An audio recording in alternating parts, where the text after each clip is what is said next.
Today, we're going to be taking a look at a real Landrover.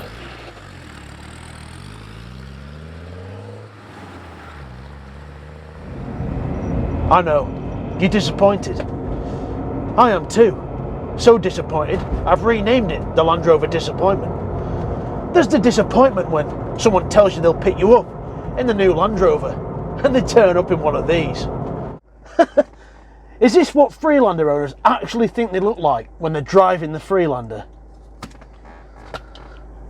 Then there's the disappointment when you decide to take your family and 4 slobbering dogs on a caravanning holiday over on the east coast somewhere.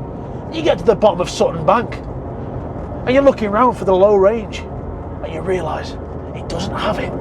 It does have this hill descent button tucked away down here, but what use is it if you can't actually get up the hill in the first place?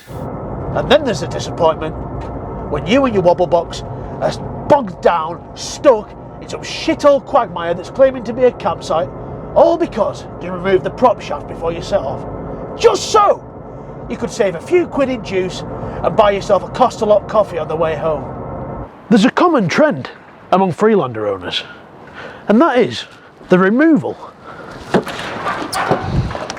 of the rear seats. An obvious reason would be that they use it as a work vehicle and need the space for all the gear.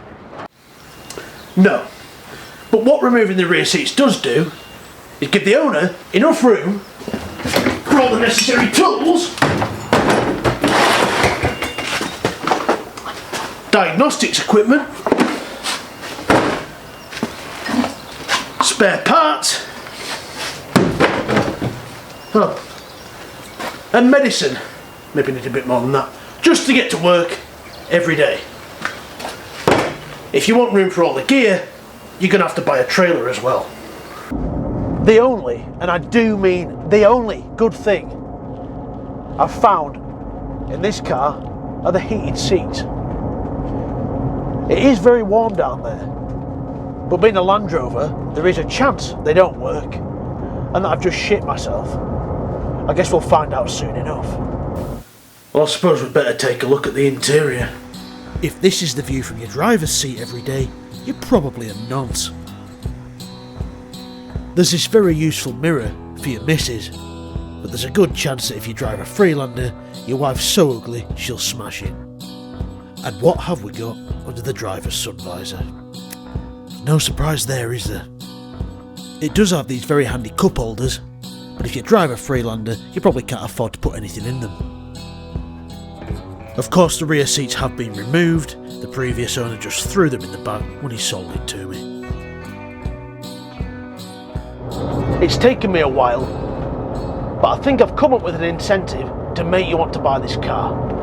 And that's the fact, it's not going to get stolen. I left this car unattended on the side of the road with no MOT, tax, insurance, and with the keys in the ignition for 10 days.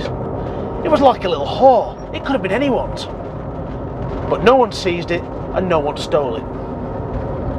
Anyway, if I have to drive this car any longer, it'll be off a cliff. So with that, I'm done. Finished. Gone. Piece of shit. I'm gonna drive this fucking real car instead.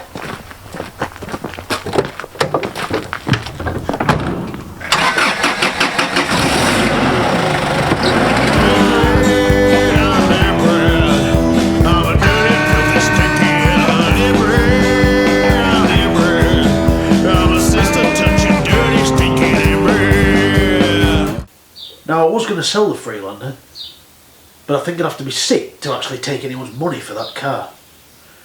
So here's what's going to happen. Spring's here, it's nearly Easter, so we're going to do an Easter egg hunt. Well, it's like an Easter egg hunt, but you have to find a Freelander instead. Shouldn't be too hard to find though, there's steam coming off it, because it's a pile of shit.